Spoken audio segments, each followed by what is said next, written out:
Branch Appropriations Subcommittee. I would like to welcome the ranking member, Senator Fisher, to the Appropriations Committee and our subcommittee. As the ranking member of the Committee on Rules, she brings to this new role a wealth of knowledge about the operations of the Senate and its support agencies. And I know from serving with her on the Armed Services Committee that she is a diligent worker and a principled partner. I'm delighted to be working with her and the other members of the subcommittee in crafting responsible funding legislation that supports the legislative branch. Today, we have with us the Comptroller General Jean Dodaro, Director Hugh Halpern, and Director Philip Swagel. I'd like to thank you for joining us to testify on your agency's fiscal year 2024 budget. I ask unanimous consent that the witness's written testimony be placed in the hearing record. Hearing no objection, so ordered. Again, let me begin by thanking the women and men of your agencies who work every day to facilitate the work of the Senate. Your agencies play key roles in ensuring that the Senate can perform its constitutional responsibilities. The legislative branch agencies have submitted fiscal year 24 budget requests that account for a $259 million increase over the fiscal year 23 legislative branch appropriations. While it is a priority to fund the important work of this branch, we will be carefully considering these requests to ensure they continue to improve our ability to meet our responsibilities to govern effectively. In fiscal year 24, the GAO is requesting $859.7 million in appropriated funds, which is an increase of $69.4 million over the fiscal year 23 enacted level. The request proposes increasing the agency's staffing level to 3,675 personnel to fill critical skill gaps and fulfill the GAO's mission to support Congress. With the mandates required of the GAO to oversee spending of pandemic and Ukraine assistance funding, as well as many other mandates to conduct audits and assessments of federal programs, the GAO's workload continues to grow. The agency's request also includes funding to continue building GAO's science, technology, assessment, and analytics team to provide Congress with the most critical current information about technology. The GAO performs critical work on behalf of the Senate, and I look forward to hearing from Comptroller General Dodaro on his agency's work. Today, we will also be reviewing the Government Printing Office's request. The GPO is seeking an appropriation of $132.5 million in fiscal year 24, which is an increase of $2.6 million over the fiscal year 23 enacted level. The agency's request includes funding to continue its transformation to digital technologies, which have increased productivity and reduced costs while facilitating public access to congressional and other government information. The work that the agency performs on a daily basis for the Senate is critical, and I look forward to the director's testimony.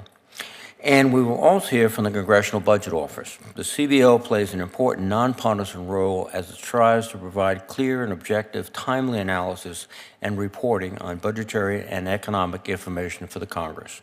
The agency's fiscal year 24 budget request of $70.8 million, which is an increase of $7.5 billion over fiscal year 23 enacted levels. This increase provides salary and benefits for 11 new positions that are intended to continue to improve the responsiveness of the agency to the Congress so that legislative work can be informed by the important information provided by the agency. The increase also provides funding to improve the agency's cybersecurity infrastructure. Director Swagel and I have discussed the importance of the CBO's work and how critical a timely response to congressional requests is to our ability to conduct our work. I look forward to hearing about the innovative things the agency is doing to meet customer service expectations. With that said, the goal of the Senate Appropriations Committee is to return to normal order for appropriations bills. As such, this subcommittee will be aggressively working to produce a thoughtfully crafted bill that can be considered by the full committee and the Senate in the coming months. I look forward to the testimony of our witnesses and to working with Senator Fisher towards this goal. And now I will turn to the ranking member, Senator Fisher, for any remarks you might have. Thank you. Thank you, Mr. Chairman. This is my first hearing with the Appropriations Committee, and I am grateful for the opportunity to serve as ranking member of the Legislative Branch Subcommittee.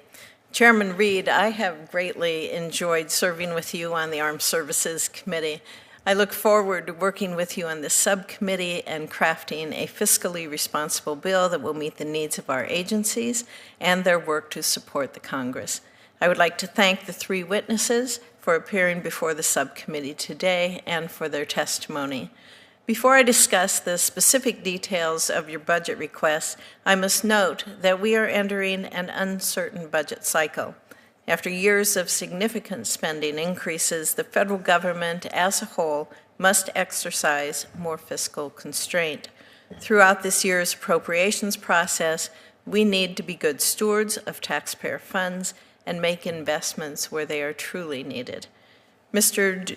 Dodaro, as the Comptroller of the United States, you play a critical role in providing oversight of government spending and finding needed improvements in federal programs.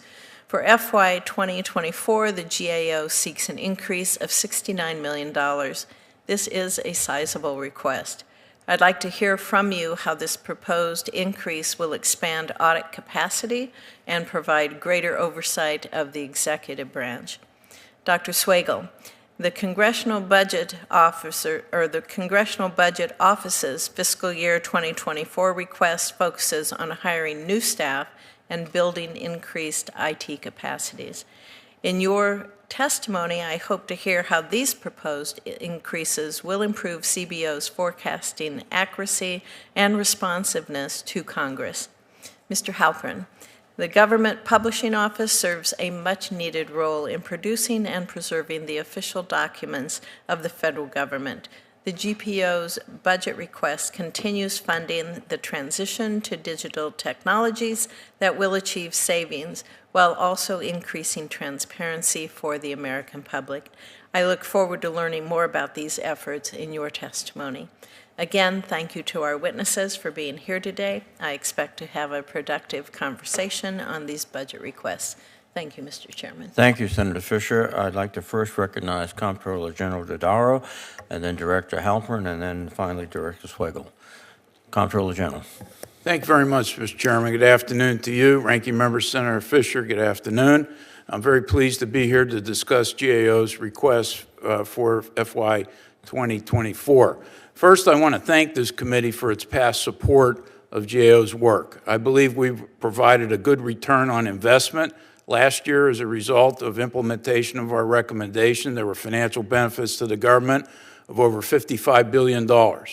And on average, over the last 5 years, we've returned $145 to every dollar spent in GAO's work. Our work, for example, pointing out overlap, duplication, and fragmentation in the federal government is now in its 12th year. In the first 11 years, there have been financial savings of $552 billion. So we've passed the $500 billion mark in that area. Our work continues to be in high demand. We provide services to over 90% of congressional committees as members and chairs and ranking members provide requests. Our list of statutory mandates continues to grow. There's 158 mandates in the National Defense Authorization Bill for this year, almost 100 other mandates in the Consolidated Appropriations Act for 2023. There are 40 mandates, 40 mandates in the Infrastructure Investment Act. The Inflation Reduction Act requires GAO work. So far, we have 32 engagements planned in that area. Mr. Chairman, you mentioned the work in the Ukraine, where we'll be tracking military aid, humanitarian assistance, looking at the replenishment at DOD of the military equipment provided to Ukraine. Also, recently, given the banking situation over the weekend, another mandate that GAO has will be triggered because we have to look at any designation of systemic risk made by the regulators. We also, during the global financial crisis, received statutory authority to review the Fed's emergency lending facility. So we'll be looking at that lending facility as well going forward. The CHIPS bill had about 10 or 20 requirements for us as well. So demand, as you point out, Mr. Chairman, continues to grow. And I think it's a good thing because the list of our domestic and international issues continues to grow, and GAO can provide good assistance to the Congress in addressing these pressing national issues. Now, Senator Fisher, of the 165 new positions that we want, there are 4 areas that I'd like to increase our resources in. One is the Science, Technology, and Analytics Act. Congress has given GAO the responsibility to conduct technology assessments. We're doing them now for forensic attribution of chemical weapons, regenerative medicine. We're looking at the use, and we'll be looking at precision agriculture, which is one of the requirements in the CHIPS legislation. And we'll be looking at satellite defense technologies. The bottom line here is I could go on and list them, but the use of artificial intelligence and biotechnology and decarbonization technologies is increasing faster than any time in humankind. And I think it's very important that GAO provide this type of service to the Congress so they can make timely decisions. Second is national defense. I mean, in addition to the Ukraine assistance we'll be looking at, there are these 158 mandates in the National Defense Authorization Bill. We have deep knowledge in every service in the DOD. We're looking at the Air Force modernization system, the nuclear command, control, and communication systems. I'd like to do more work in the readiness of the Guard and the Reserve. I'd like to do more work in the recruitment areas. I've noted the Army's having recruitment problems. The Air Force just noted some recruitment problems recently as well. So there's much more work to do, particularly as we strive to maintain our competitive advantage against near-peer competitors in China and Russia and others. So I think that's very important. Third is cybersecurity. We've been advocating for many years that we have a national cybersecurity strategy. The administration just issued one, but we need an implementation plan to make sure it's implemented effectively. And GAO has deep knowledge in cybersecurity. I've mentioned that before. The last area I'll mention is healthcare. Healthcare costs are growing faster than any other part of the federal government. If we're going to get control over our budget deficit numbers, we must do more work in the healthcare area. We have a lot of ways to suggest savings in that area and help Congress figure out how to control those costs. So thank you very much, Mr. Chairman. Be happy to answer questions at the appropriate time. Thank you very much, Comptroller General. Director Halpern, please. Thank you, Mr. Chairman, Ranking Member Fisher. I would note this is also my first hearing before the Senate Appropriations Committee, so I'm very happy to be here. For fiscal year 2024, GPO is requesting about $132.5 million in appropriated funds, which is overall about a 2% increase, well below the level of inflation. As you know, GPO operates very much as a commercial enterprise. About 88% of our more than $1 billion annual budget comes from directly billing our other federal customers. Of the 3 categories covered by our appropriations request, the largest is what funds Congress's own needs. Based on our experience, we estimate that we will need about $83 million for Congress's printing and publishing work during FY24. That'll cover everything from the congressional record, bills, reports, hearings, and more specialized publications, stationery, and unique materials, such as the blank books that the Senate and the House use to keep the journal. The second category of funding is for GPO's public information programs. We're requesting about $37 million to fund the Federal Depository Library Program and support the operation of GovInfo, the world's only ISO-certified trusted digital repository. Our partnership with about 1,100 libraries nationwide and continued investment in our digital offerings ensures that government documents are easily available regardless of how you get them. This request also notably includes funding to implement the recently enacted Access to Congressionally Mandated Reports Act. Lastly, we're requesting a direct appropriation of about $12.1 million to our revolving fund to support a few specific agency initiatives. And that's an increase of less than $500,000 from our last appropriation. The specific appropriation funds the continued development of XPub, our next-generation composition engine, among some other priorities. This is a major agency initiative central to our own modernization efforts and those of our customers that use our software in their printing stack. I'm proud that last fall, XPub released reached the release 1.0 stage and is now in testing with our customers in the Senate and House offices of Legislative Counsel. It's my sincere hope that our customers will be comfortable enough to start using XPub to produce bills, resolutions, and amendments as early as this summer. Once it enters production, we'll see new capabilities come online, such as fully responsive and formatted text view of legislation, which will allow that output to be repurposed for any number of purposes.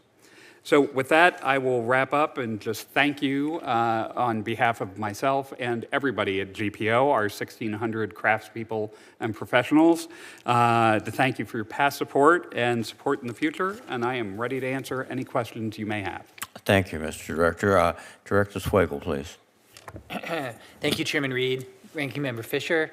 Thank you for the opportunity to present CBO's budget request.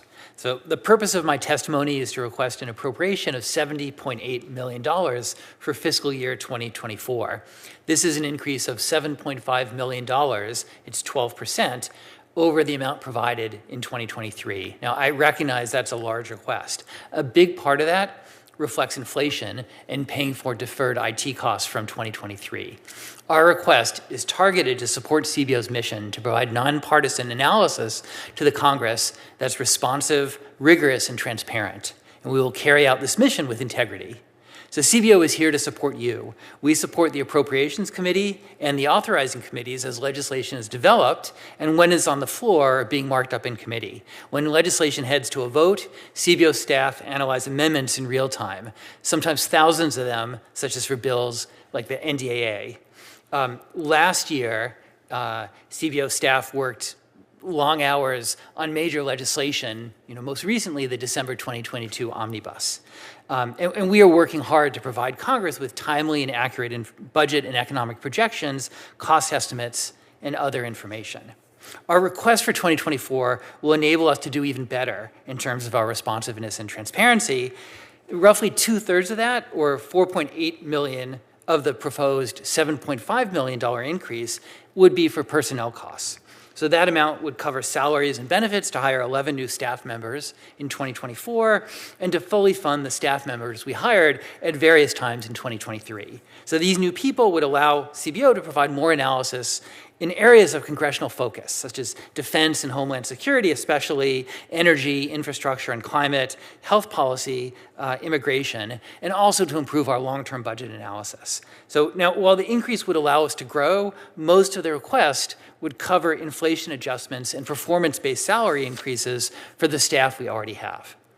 About $2.8 million of the increase would be for non-personnel costs, and that's a 57% increase over last year. And it's large because last year, CBO deferred expenses for certain computing services and equipment.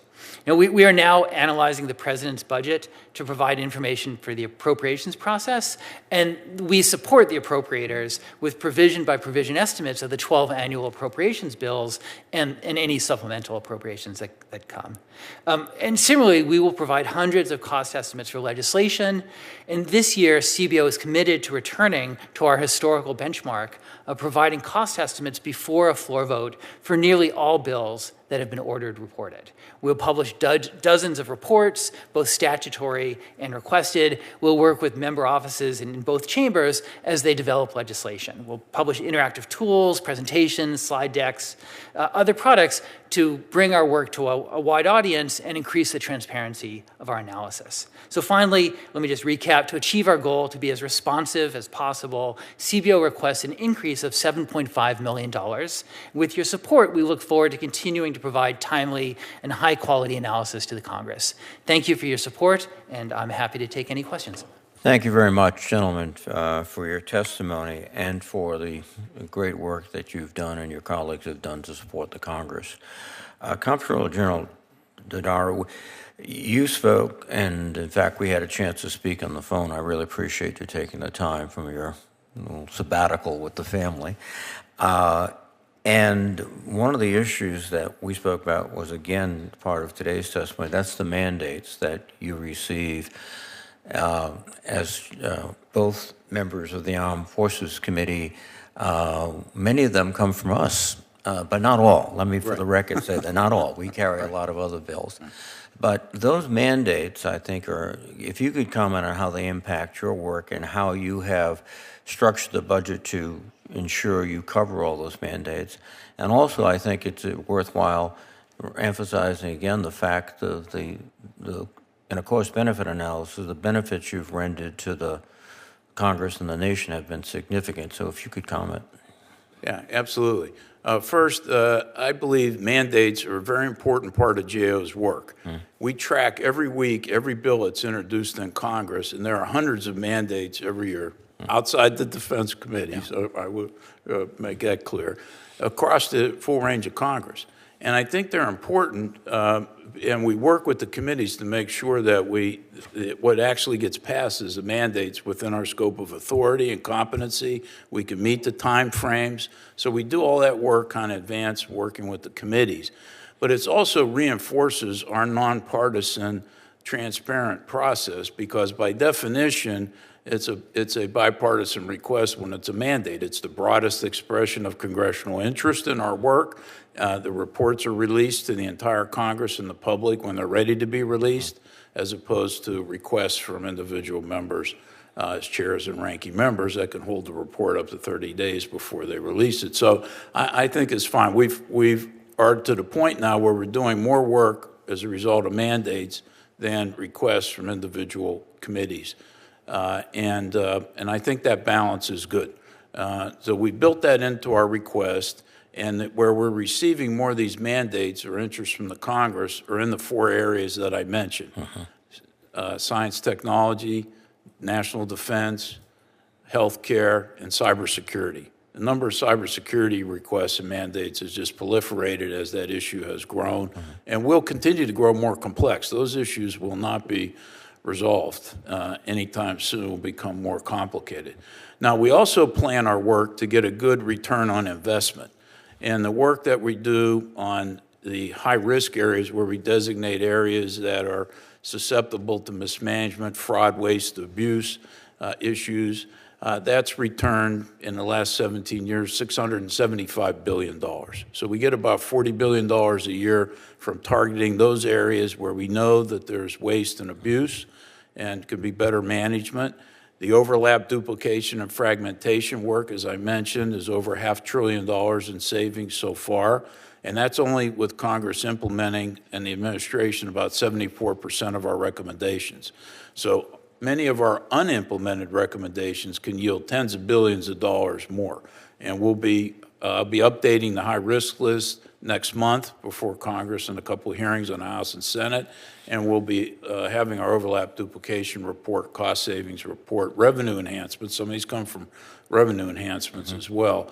And so the Inflation Reduction Act will do a lot of work at IRS with their use of the monies under those areas. So I'm confident we can continue to provide a good return on investment, help the Congress meet these national pressing issues in these areas, and respond to all the mandates in a timely manner.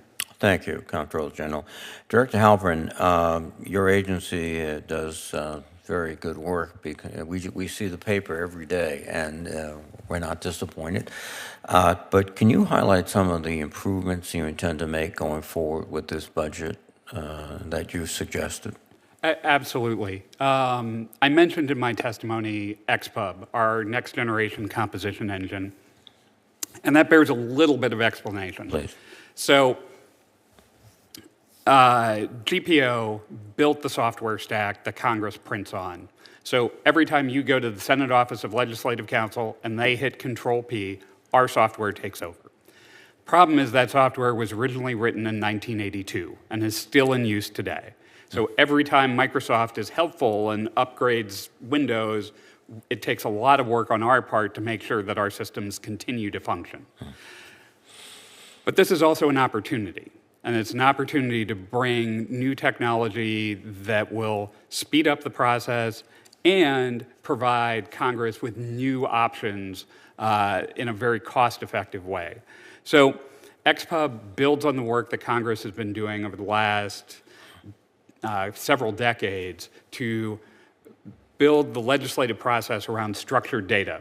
So instead of having a file that describes just how something looks, this is bold, this is small caps or something along those lines, it's, no, this is a heading, this is text, this is a paragraph, this is a subparagraph. And what that does is that enables, whether it's folks here in Congress or folks out in the public, to build new software tools to look at that data in new and different ways that can help you understand what's going on, provide lots of links to GAO work or CBO's work or whatever. So updating our system to be an XML native system and improving the tools that we provide Congress to author things like committee reports and hearings and all of those kinds of things will vastly cut down on the time it takes to prepare them, the complexity that's involved. You pair that with other investments that we're making in digital inkjet press technology. So think of that digital inkjet printer that's sitting next to your desk, except it's the size of 2 panel vans. And we can literally print thousands of pages per minute. But that digital technology enables a whole host of other options for Congress. So for instance, you look at the report that this committee will put out on this bill. It's in small type, it's in a weird document size and all of those things. That format was designed to cut down on costs in old style offset printing. With digital inkjet technology, we're not constrained by that any longer. So we can make that report whatever size you want. We also have the ability to easily add graphics, easily add color, all of those kinds of things. So if you take XPub and you take these other digital technologies and combine them, you're really at an inflection point for Congress to decide how do we want our documents to look for the next century. Thank you very much. With your permission, may I ask one more question? Sure. Thank you. Director Swagel, you brought up and we've had a discussion about this, the timeliness of response. Now, this is, it takes 2 to tango.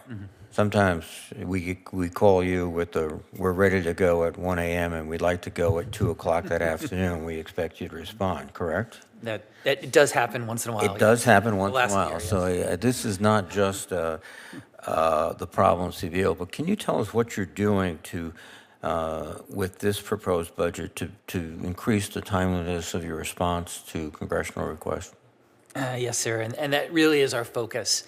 And so a couple of things. We've innovated in some ways, so we're looking at bills that are reported out of committee, if we can do things faster, maybe not a full-blown cost estimate, but get them the table they need to satisfy the budget requirements. And we've done that. We did that for Homeland Security last Congress. We'll continue to do that when it's helpful to committees. We're doing that for bills. On the House side, it's bills coming on the suspension calendar, the same thing. We're doing a table with a group of those together. So there's that sort of innovation to things that are moving quickly that maybe we haven't seen, to say, well, let's do what we need to do to get it on its way, even if it's not our full-blown process.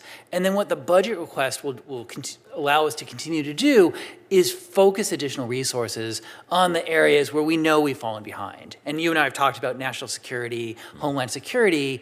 We just need more people. We have great people working on that. We just need more of them, and that's what I'm hoping to add. Thank you very much. Senator Fisher, please. Thank you, Mr. Chairman. Mr. Dodaro, the GAO's fiscal year 24 request proposes an increase to develop additional oversight capabilities in 4 key areas, which you mentioned. That includes national security. In your written testimony, you note that GAO seeks to expand assessments of individual defense programs and DoD's readiness posture.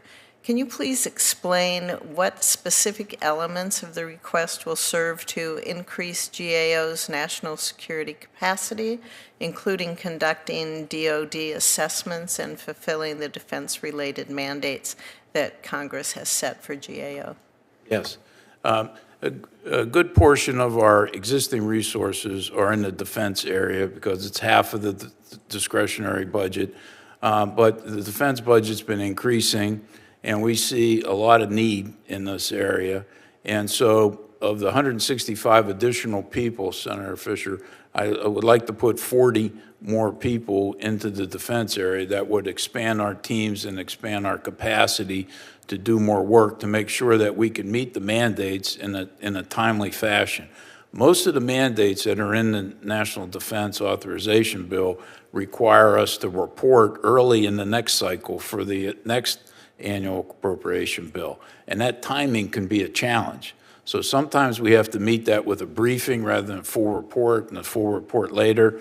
I'm hoping that with the additional resources, we can increase the quality and completeness of the work to meet the mandates in the bill, and then take on other requests from committee chairs and ranking members across the Congress. As I mentioned, there's some critical areas that we're not going to be able to get to without additional resources. I think the recruitment and retention of our military personnel is one of those areas. The Army, I understand, reported that they missed their goals last year by 25%. Air Force just missed them by 10%, I believe, or so. The Guard and National Reserve readiness issues, I'd like to do more work in that area as well. And so I think we can do more work. Also, the Defense Department spending a lot of resources in artificial intelligence, and I think they need to be show good results in that area. We've developed a framework where we can audit now algorithms using artificial intelligence and to make sure that it's doing what it says it needs to do. And we've also tried to provide DoD more guidance to build in computer security requirements in the development of new weapon systems, which they weren't doing before. And so I would like to do more work in the cyber area and artificial intelligence and hypersonic weapons. Can you, Yeah. since I'm new here, Yeah. can you tell me how, when you're looking for 40 more staff, what qualifications do they have to have, not just with regards for defense? And Right. you're mentioning things like hypersonics and Right. Right. and you talked about satellites. What do you look for in areas of expertise in order to have confidence in the numbers, in what they're proposing? Oh, sure.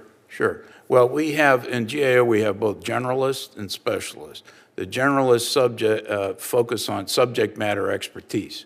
You know, I have people that know the Defense Department inside and out. They've been doing it for 20, 30 years. They know the different services. But we also have technical specialists. I have scientists.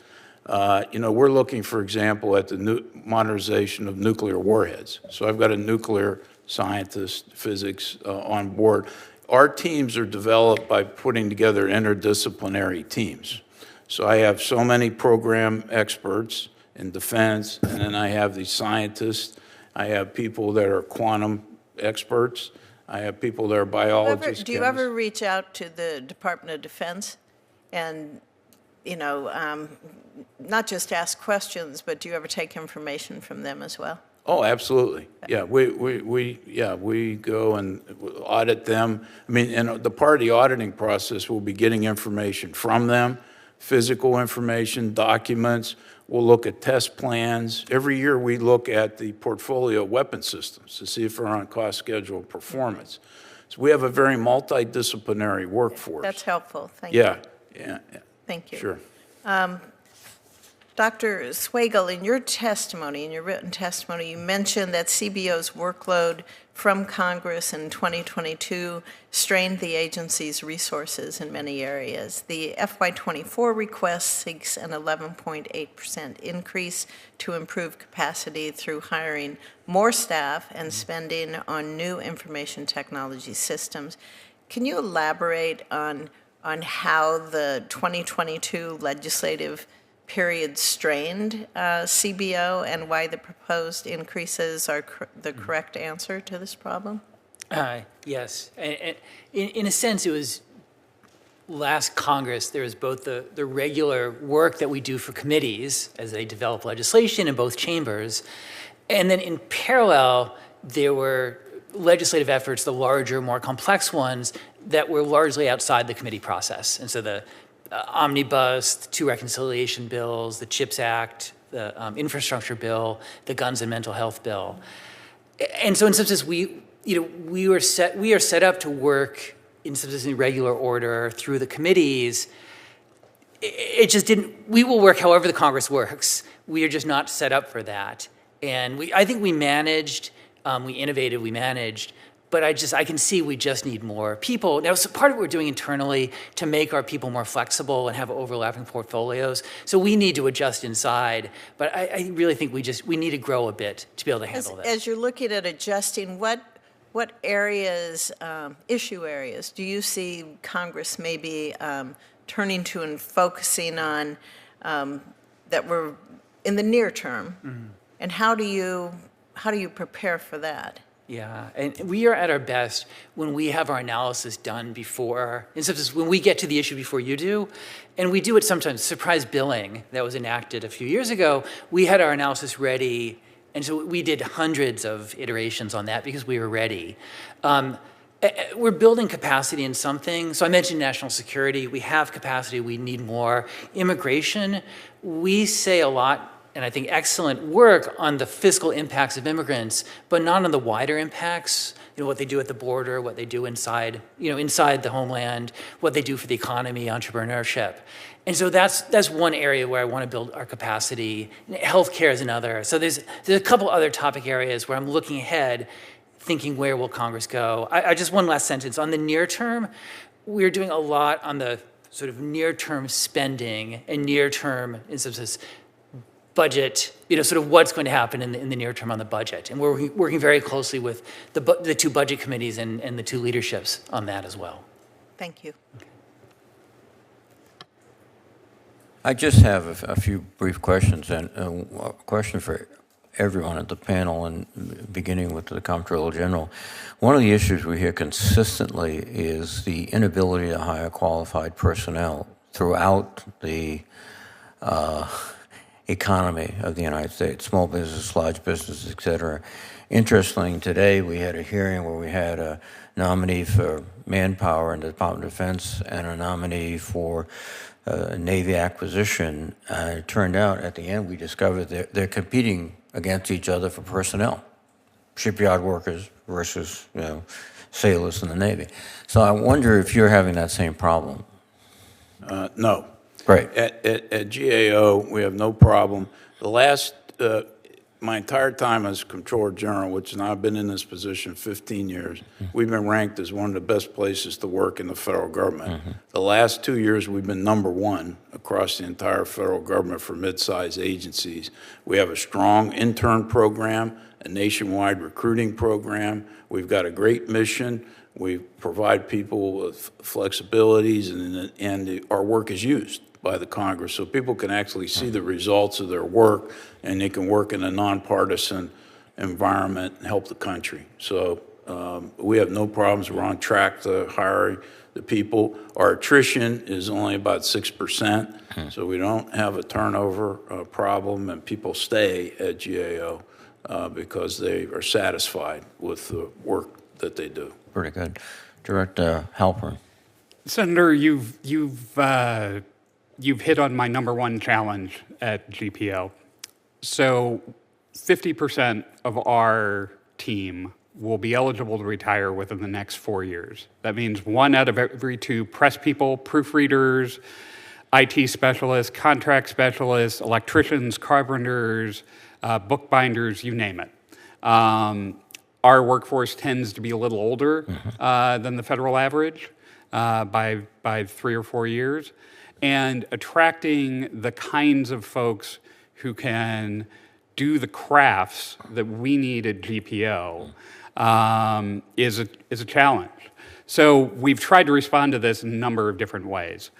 One is we've reactivated our recent grads program, where we are trying to recruit heavily from recent college grads. We too have been on Forbes' list of best places to work 2 years running now, something we're very proud of. And our first class, I want to say, was 22 people this year. We expect to double that next year. We've also restarted our apprenticeship program, something that goes back 140 years or so. Our first class was 8 proofreaders, a particularly critical need for us. Next year, we hope to up the apprenticeship class to 20 people across a whole variety of trades, press people, bookbinders, and the rest. We've also responded by creating new kinds of roles. So GPO is a heavily unionized institution. I've got 12 different bargaining units I work with, and they've actually been a great partner throughout this. But we worked very closely with our bookbinder union to create what we call production technicians. So somebody who may not have training as a bookbinder, but shows some proficiency in machine and manufacturing operations. And we bring them in, and we have a 3-year on-the-job training program. So at the end of that, they are earning, they're a full-fledged bookbinder, and they're earning probably about $44 an hour in today's dollars. So there are a lot of opportunities for young people. We are working hard to make sure we're recruiting out of high schools and community colleges as well to try and fill that need. But, you know, one of the reasons we're investing in technology is to cut down on the actual number of people we need, but we can't do it without replacing some of the folks we know are going to leave for their well-earned retirement. Well, please keep us advised of that, because it's, you know, it's a short horizon before you're into a significant issue. And Director Swigel, your comments on. Could you get that microphone closer? Oh, I have to push the button. Sorry about that. We see it at both the macro and the micro level. At the macro level, our budget analysis takes into account that there's over 1 million workers missing from the economy. And so that's affecting, you know, the economy. And then it affects us at a, you know, agency level. And we hire people who are mission oriented, people who want to give back and enter public service. We've been successful. You know, we have to work at it, but we've been successful. We also have shifted to younger workers, that we've expanded the number we hire right out of college. They tend to be more, instead of, you know, less experienced, of course, but more flexible, and that's been helpful. I'll tell you, the challenge we face is, given the age of our workforce, we hire people right after college, after a master's, after a PhD. They're really sort of chief years of fertility, of child rearing. And childcare, administratively, we're part of the House. We're at the very bottom of the priority list for childcare in the House. And so that's one of the key challenges that CBO faces. Well, that's something perhaps we might consider and work on. But Senator Fisher? Thank you. Mr. Halpern, is part of the NDAA that passed Congress last December, the Access to Congressionally Mandated Reports Act became law. GPO is now responsible for collecting and making publicly available all the congressionally mandated reports from federal agencies in one central online portal. The FY24 request seeks an increase of $500,000 to develop the additional web system and contract support. Can you explain this new responsibility for the agency and where you are in the process of implementing that?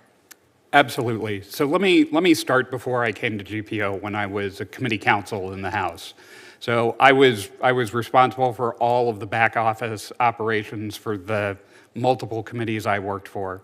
And one of those was handling these executive communications when they came in. And I'll tell you exactly how it happened. The parliamentarians in the Speaker's office would bundle them into an envelope. They would send them to us. We would put that envelope in the filing cabinet, and at the end of the Congress, we would put it into a gray archive box and send it off to the archives with nobody ever having actually looked at them. If we fast forward to today and the goal of the Congressionally Mandated Reports Act, it's to get some eyes on these reports, both here inside the building and externally amongst the public.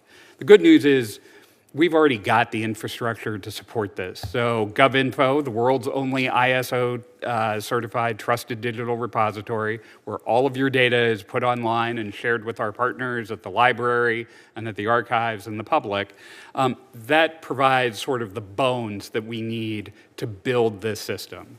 The amount that we're requesting is for those custom elements that we're going to need to build to put this in place. And the idea will be that these agencies will be able to submit these reports. We will work with them to provide standards for them to do that, and then provide both a PDF digital version of that, so it maintains that print fidelity, as well as a machine-readable format. And that's going to start out a little bit more simply. It's going to start out as more of a simple... What impact do you think this requirement's going to have on future budgets? I am hopeful that it will not be huge. Probably in that neighborhood of about $500,000 a year. So we would like to get to the point where, in order to facilitate this for federal agencies, we build essentially a Word template. And we say, here you go, you've got this requirement. If you use this Word template, we can provide you good, press-ready, formatted material and easily ingest that into a machine-readable format as well. Thank you very much. Mr. Dodaro, the agency's budget request highlights the oversight of the Inflation Reduction Act, and that's going to be a central part of GAO's workload in the coming years. That includes 32 ongoing or planned audits through 2025, and there'll be more in the future, as you know. How does the request align with this new workload? Are there any requested increases specific to the IRA oversight? Well, some of them will be drawing upon people like in the science, technology, and analytics area. One of the mandates in there is to do technologies for precision agriculture going forward. So we use some of those people to do that work as well. We'll use some of the science people too, some of the mandates in there. I'm sorry, the Precision Agriculture is in the CHIPS Act, I'm sorry. In the Inflation Reduction Act, our budget request will enable us to maintain the capabilities of the people we'll need there, because we're going to do work in the rural development. In other words, you know, our budget request is for the people who are already on board. Most of the people that are on board that we need to support and replace through attrition are the people who are going to work on the Inflation Reduction Act area. Plus, Congress already gave us $25 million in the Inflation Reduction Act to provide support for those areas. So the people that we allocate from our current workforce will be replacing them. When you say you're going to allocate people in your current workforce, are you going to determine that a certain amount of their time is going to be geared toward the IRA? You're nodding yes. So if so, when you look at that, what's the percentage of how much of their workload is going to be due to the IRA? Well, it depends on which of the teams are. A lot of it in the IRS area, for example, there's the $80 billion in the IRS. Right. Okay. And so we'll have our team, we have a tax team of people who are experts in tax administration. There'll be a portion of their time on this, but we'll hire people to come in later to backfill for those positions so we can continue to do other work in the tax area that we're mandated to do. Same thing, there's ones on rural development, for example, in those areas. Then we will allocate people in our natural resources and environment team that are experts. The same thing there's decarbonization Right. provisions in there. We use some of our scientists and we use others. So for every audit that we do, we pull people from 4 or Right. 5 different teams. So it's hard to give you. That'll increase that you're pulling people off then to specifically address the IRA. Yes. And how will GAO regularly report to Congress with its findings on the IRA oversight? We'll issue individual reports, and then like on the coronavirus areas, we've been mandated to do reports there. We'll send periodic reports to the appropriation committees to say how many reports we've issued already in these areas, what our work plans are. We'll keep Congress apprised of our work plans going forward, but we'll also, we'll report separately on all these different provisions, IRA, the Infrastructure Investment Act. We've done this before with special funding for disaster related assistance in other areas. Thank you. Sure. Thank you, Mr. Chairman. Thank you, Senator Fisher. And gentlemen, thank you for your testimony, for your service. And again, please compliment and commend all the people that do the job every day. So thank you very much with that, unless you have additional questions. Mr. Chairman, could I follow up with some Yeah, questions for absolutely, the you record, can. please? Thank you. Absolutely. We'll allow, say, like 4 days for questions to the record. So I think you'll probably have them in tomorrow. But anyway, thank you, gentlemen. With that, I will adjourn the hearing.